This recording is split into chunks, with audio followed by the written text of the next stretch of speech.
What is up, PT on Ice crew? Dr. Mark Gallant here, with Clinical Institute of Clinical Excellence, ICE Extremity Management Division, alongside Lindsay Huey and Eric Chacones, coming at you here on Clinical Tuesday. Got a couple upcoming courses here over the next few weeks. I'm going to be in Glencoe, Maryland this weekend with Cody Gingrich. We are looking for the best crab cake in the Baltimore area.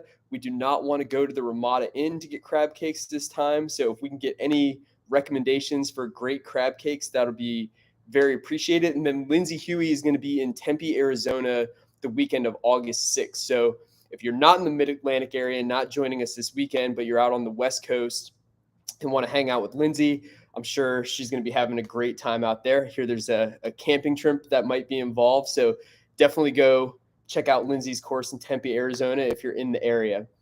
What I want to talk about today is how we manage patients during different phases of their rehab process or different phases of their injury, and what our real goals and intentions are in that area.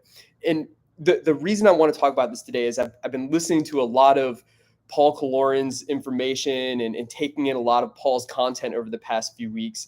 And it really has sparked me thinking about this. And for those of you who haven't checked out Paul is going to be running ICE's dry needling division coming up here. And nobody is more excited for Paul to join the team than I am.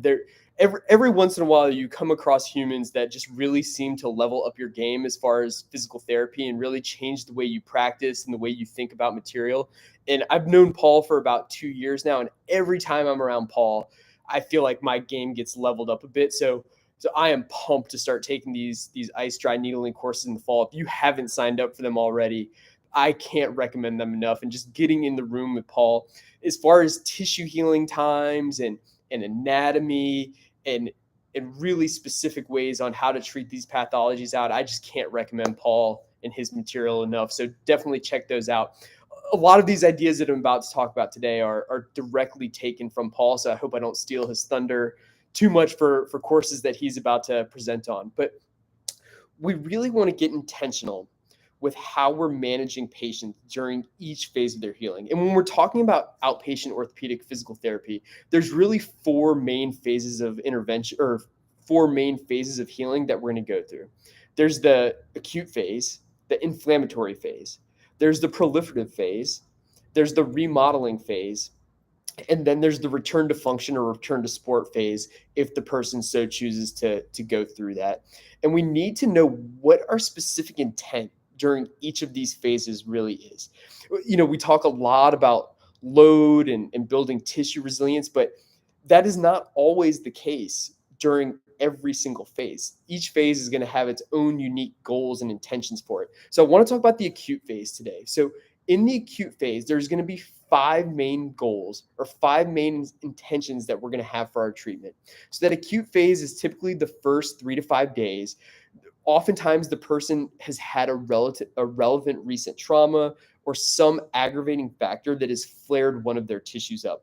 Now, back in the day, we didn't see a lot of these people as physical therapists because we didn't have direct access. So by the time they went to their primary care doc, then potentially went to an ortho doc and had some imaging or whatever they needed to have, and then by the time they made it to us, it was often 2, 3, 4 weeks out where we didn't ever see them in this acute phase. But now that there's direct access, we have to get really, really good at treating individuals in the acute phase, because you're going to be the first phone call for a lot of these people.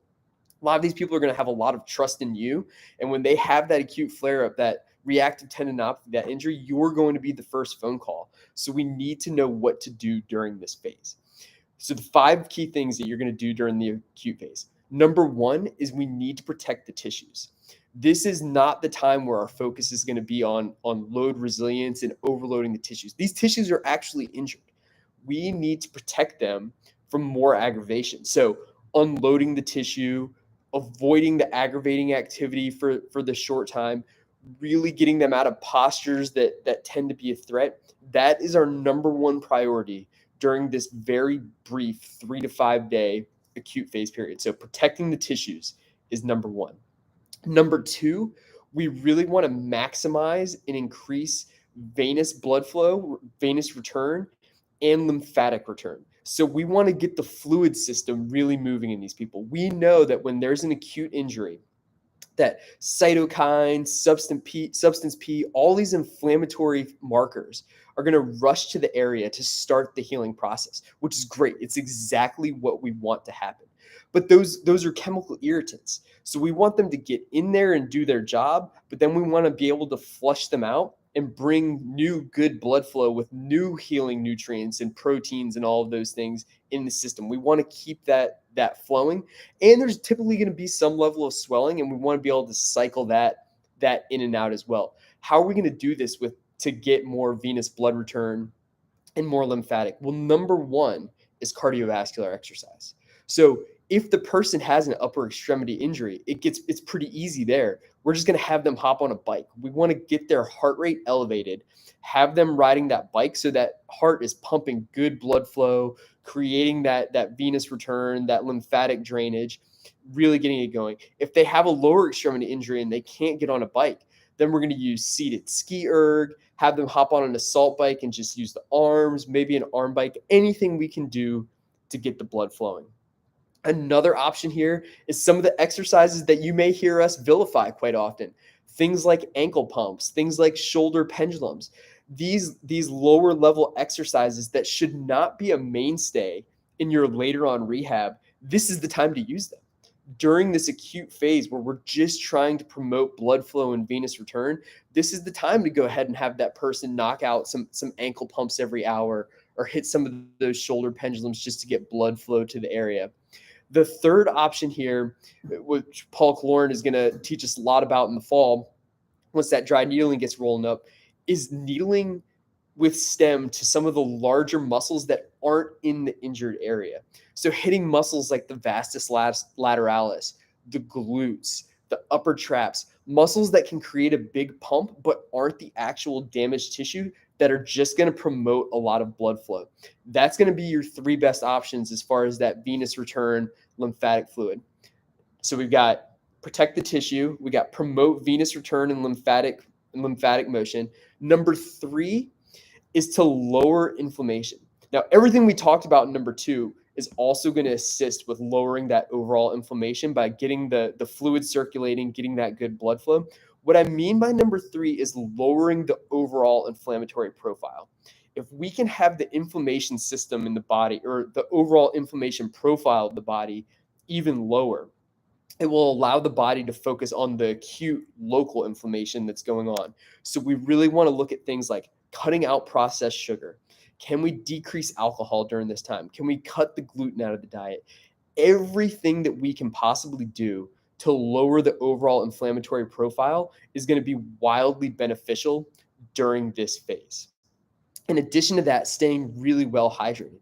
If we're saying there's chemical irritants in the area, the best way to dilute these chemical irritants is to have a lot of other fluid, specifically water or saline, in the area that's going to dilute all of those chemical irritants. So we got protect the tissue, improve venous return and lymphatic motion, decrease the overall inflammatory profile by using diet, nutrition, and hydration. Number four is breath work.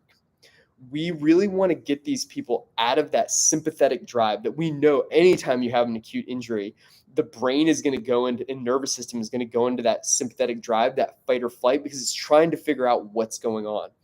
We want to decrease that a bit, keep it at the minimum that it needs to be. So breathing low and slow, taking those big diaphragmatic breaths in, slow breath out, getting that nervous system to calm down. We want them out of their chest breathing into that diaphragm to really get the nervous system calmed down, which is going to help a lot with pain control and just getting the overall system to do what it needs to do. So number one, we're going to protect the tissues. Two, venous return, lymphatic drainage. Three, control global inflammation. Four, focusing on breath work to get into that parasympathetic nervous system, low and slow, breathing into the belly. And then number five is pain neuroscience. Oh, I don't know if Justin Dunaway was the first person to say this, but it's who I associate saying. I've heard him say this so many times that I'll give him credit for it. A lot of the pain science stuff I've gotten from Justin Dunaway is that all chronic pain patients were at some point in their life an acute pain patient. So the fifth thing that we can do during this acute phase is attack them from a pain neuroscience perspective. Why don't we get to them before the homunculus has an opportunity to smudge, or at least prevent a lot of the smudging? These people are injured, so they're not able to do a lot during this time frame anyway. We might as well spend some of that time focusing on the cortex, on that homunculus, preventing some of the smudging so that we don't have to battle it 6 months down the road, 12 months down the road. So what you can do here is using things like graded motor imagery and discrimination early on to try to prevent some of that. So while the person is on those needles with that big pump, or right after they do their diaphragmatic breathing, if you've got that soccer player, have her imagine pressing off on that ankle sprain or kicking or anything you can do to get them back mentally into the activity where that joint is functioning perfectly. Really, really focus deep graded motor imagery to help sharpen up that homunculus and get them moving forward. You can also use your apps or your magazines.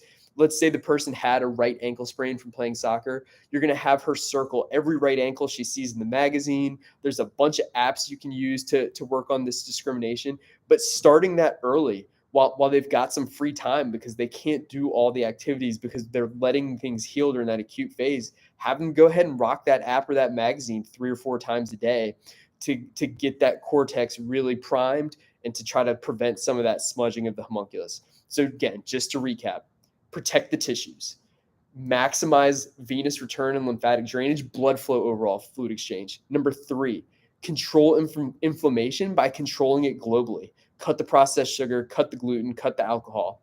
Number 4, breath work. Let's get them into that parasympathetic state so they're not just constantly ramped up during that acute phase. And then number 5, going right after pain neuroscience early with your graded motor imagery and your discrimination techniques. I'm going to hop on here hopefully in a few weeks, and we're going to go through the other phases, the proliferative phase, the remodeling phase, the return to sport. Hope this helped with the acute phase. Go ahead and leave some comments. Hope to see some of you all on the road this weekend. If you're not catching us this weekend, head out to Tempe, Arizona, August 6th, and have a great rest of your Tuesday.